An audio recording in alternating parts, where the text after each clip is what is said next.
అమ్మా జయంతి, శనివారం నాడు తెల్లవారక ముందు తలంటు పోసుకుని నల్ల చీర నల్ల రవిక ధరించి శంకు చక్రములతో కూడిన 7 కొండల స్వామి తిరునామమునకు మట్టి ప్రమదలో 7 రంగులతో కూడిన వత్తిని వెలిగించి శశాస్త్రీయంగా స్వామిని పూజించి కమ్మని నువ్వుల చిమ్మిలి నైవేద్యం పెట్టి నీరాజనముతో వ్రతమును పూర్తి చెయ్యాలి. తిరిగి సాయంత్రం వరకు ఉపవాసం ఉండి స్నానము చేసి పసుపు చీర పసుపు రవిక ధరించి వ్రత విధానము సాగించి స్వామికి ఇష్టమైన చక్కెర లడ్డూలను నివేదనము చేసి నీరాజనమునిడి ఒక అతిథిని ఆహ్వానించి భోజనాదులతో సత్కరించి అతిథి భుజించి విడిచిన ఒక మెతుకును అమృతమస్తువని ఆరగించాలి.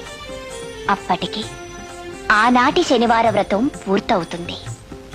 ఈ విధంగా 7 శనివారములు వ్రతమును చేసినచో ఉద్దేశించిన సత్ఫ